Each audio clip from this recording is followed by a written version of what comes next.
Okay, we have 4 transactions for 18-1 work together, and they provide us all of our journals below. And so our first transaction, March 3rd, we drew $6,500 on our line of credit, R146. So we're going to put in our date of, not sure how they want it. Maybe we just type in, okay, just the 3rd, I guess.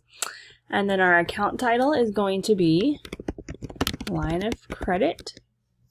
Document number is R146. And then it will be a general credit of the $6,500. And you have to put in your decimal, and then it will be a cash debit of $6,500. Okay, so that's our first one. Then, March 26th, we signed a 90-day note, 10%, a 90-day 10% note to MVT Supply for an extension of time on its accounts payable, $2,400, M92. So that is going to go down in our general journal.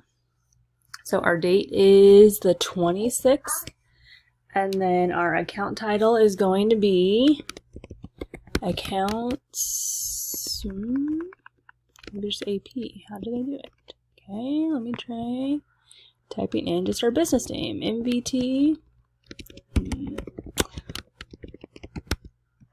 Okay, looks like that's going to work. Accounts payable / MVT Supply. Document number is M92. And then it's going to be a debit of $2,400. And then this is a 2-liner, remember, because it's in our general journal. So our second account will be the notes payable, and it will be a credit of $2,400. Okay, now we're going up to the 24th. So we paid cash for the maturity value of our March 26th note, principal of $2,400 plus the interest. So we'll start out with this, and remember in your notes you have the formula for how to calculate the interest. That's going to go in our cash payments. So our date is the 24th. Our account title will be notes payable, and it is check number 362. And so just that original amount of the $2,400 goes in our general debit. And then I'm going to go down to the second line and type in our interest expense. And then now we have to do some calculating. So I'm going to open up my calculator here.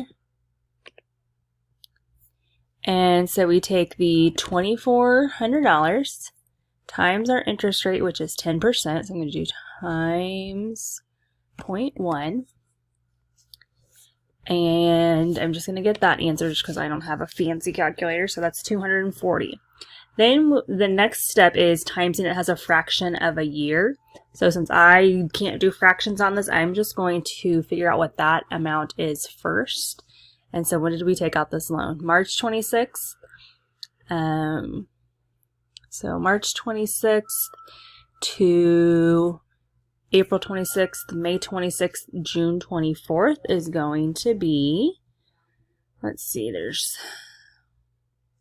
30 days in April, so I'm just going to start adding my days. 30 days in April, plus 31 days in May, plus 24 days in June, and then we took it out on the 26th, and there's 31 days, so 27, 28, 29, 30, 31. So plus 5. Oops. So yep. So a 90-day note, which makes sense. I'm going to do 90 divided by 360 days in a year. Okay. So 0.25 times, and I hope my number was 250. I think 250. So 6250 is going to be my interest expense, and then that means I will come back up for my line 1 for my cash credit and take our 2,400 plus the 6250. So 2,462.50 for my cash credit, and that one is complete. Then our last one is June 30th. We paid cash for the monthly payment on our line of credit, $1,500 plus the interest, which they tell us is $64.20 check 369. So that's also going to go in our cash payments journal. So our date is the 30th. And our first account title will be line of credit, check 369. And then it will be a general debit of $1,500. And then this time, since we already know what our interest is, we can go ahead and calculate that total while we're here. So 1,500, 564.20 cents. And then our second line is accounting for that interest, so interest expense. And it's a debit of the $64.20. And there we go. When you're done, click the save and continue. And it will take you to the on your own. I believe you should be able to come back and look at these. And since this is my first time using this new system, if there's anything I need to come back and manually grade, like dates or just account titles, I can do that. So I'm just going to say save and continue.